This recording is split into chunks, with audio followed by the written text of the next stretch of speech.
Hi, psychologist here. So today we will briefly talk about Fergie, the former Duchess.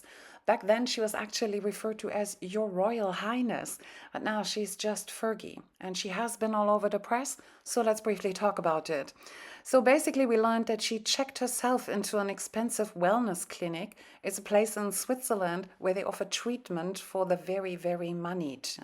The place costs between 17 and $18,000 a day. It says in the article that she had been there before, so this was not her first stay at that clinic, and that she had actually advertised the place on her social medias in the past.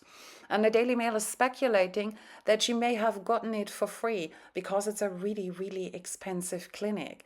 If we assume that she was there for just 4 weeks, and she may well have been there for longer, but if we say she was there for just 4 weeks, the whole thing would have cost her $540,000.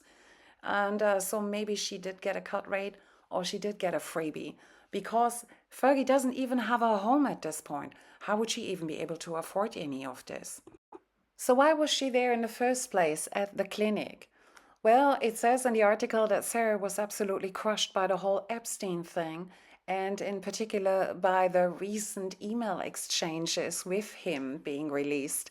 Everyone now knows that she stayed in touch with Epstein despite knowing that he was a convicted PDF. She also took her young daughters to lunch with him, also knowing that he was a convicted PDF. And on top, she called him a supreme friend. We also know that Epstein actually funded Sarah's lifestyle, although we don't actually know how much he gave her every month or every year. I'd love to know. So in sum, we know that Sarah stayed in touch with a PDF and called him a supreme friend. So that kind of thing comes with a significant social shame. Being known for introducing your daughters to a known PDF and having that character fund your lifestyle is just considered extremely shameful by probably most people in Western countries. And with that social shame comes the loss of her social role and her status. If you have lived the life of a wealthy woman and at times the life of a duchess, then that social role and the status, they are part of your identity. They are basically who you are.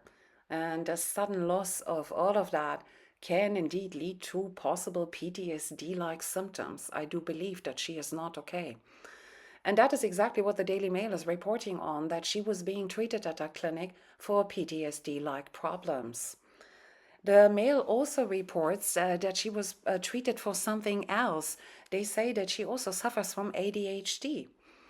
What is ADHD? It's a neurodevelopmental disorder that we typically see already in children. Adults can have that too, obviously. Um, but that kind of diagnosis doesn't just suddenly pop up on you later in life. I've searched high and low, but I cannot find a single shred of information that Sarah ever was diagnosed with ADHD. So I am not sure what happened there. Maybe she does have ADHD, maybe she doesn't. We will never know, I suppose. Sometimes people use diagnoses that aren't actually real diagnoses just to communicate that it's really bad. Maybe the Daily Mail asked somebody why Sarah was in there, and they try to communicate that she is really not okay. And then sometimes people throw about diagnoses they don't actually understand just to communicate that it's bad. Like, oh my God, it's PTSD and ADHD. So maybe that's what happened. I really can't tell. What I have been able to find is that Sarah in the past has spoken about dyslexia, but maybe she simply took an interest in dyslexia and she herself isn't actually dyslexic. And even if she were, she doesn't actually need treatment for that, and it is still a mile of ADHD. So I don't know what happened with these diagnoses and ADHD. I don't even know who gave these diagnoses or if it was a complete layperson wildly speculating. So in sum, I do believe that Sarah is actually suffering from symptoms that may well be similar to PTSD symptoms.